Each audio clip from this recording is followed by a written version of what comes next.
Okay, let's say you have all finished. Let's look at the answers then on the next slide.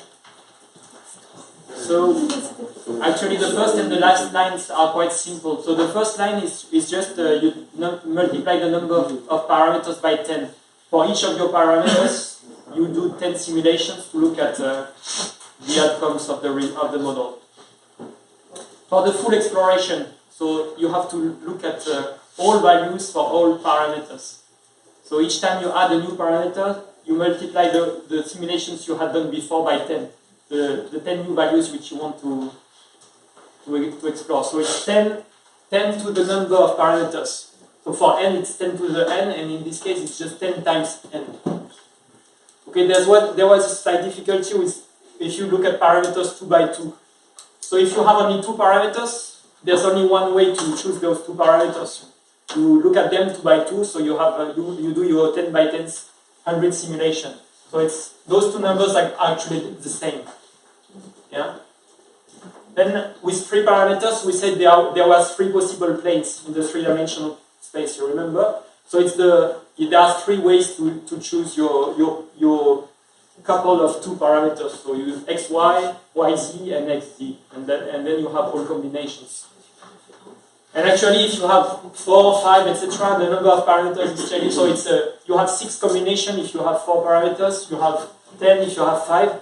And in general, it's this combinatorial number. So the number of ways to choose 2 parameters among n. So actually, this is equal to n minus 1 over 2. If you remember, well, it's not really important. Sorry. So just to conclude on this is linear. So it's just 10 times n. It's always possible. Even if you have 10 parameters, while you have to do 100 simulations, it's bothersome, but you can do it.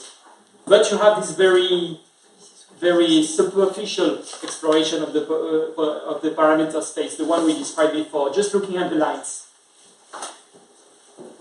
The full exploration is extremely difficult. So even with, 4 parameters, you have already 10,000 simulations to do. And this is also supposing that for one set of parameters, you just need 1 simulation. But if you imagine a model where you have some stochasticity, some randomness, then you might need to do more simulations just for one set of parameters, like 10, and then you do statistics. So this would multiply all your numbers here by another factor. So really, this is a big problem. If you want to explore the parameter space fully, it grows exponentially. So the n is an exponent. So that's an exponential growth. Is it clear? And then, I just mentioned the 2 by 2 to see the difficulty, but already 2 by 2 is much more complex than 1 by 1 because this is actually quadratic in n. So it grows really much faster than linearly. And usually people just do this sensitivity analysis. So this is something you can have in mind for, I think, most of the models you will be presenting in those 2 weeks, actually. So there's this problem. When you have many parameters, you can't really explore your model fully. And that's why we physicists are scared of this. Okay.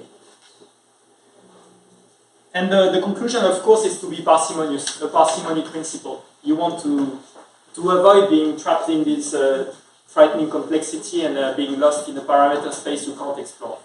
Okay?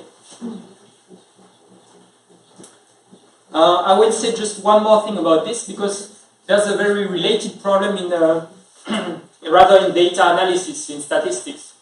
So if you have data, I took this image from Wikipedia. So you have data, these are the red crosses, and you want to fit a model inside.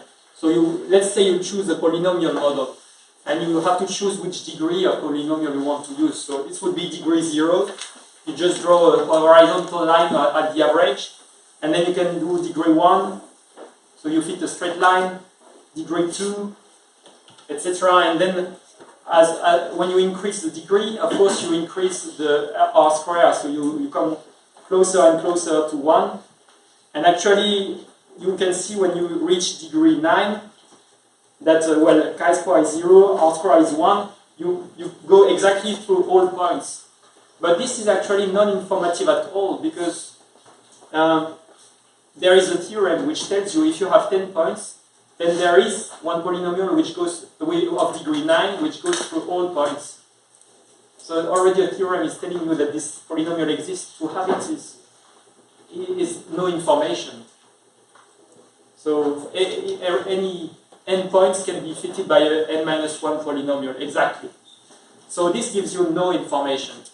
So you have to choose what polynomial is more informative. So I would go rather, for instance, in this case, for a straight line or something like this, but really keeping a few parameters, as few as possible to stay informative. So this problem in statistical analysis is called overfitting. So if you have too many parameters, too much freedom again, then you can fit anything, even an elephant. Is this clear? Okay, it's quite related to this problem of a large parameter space.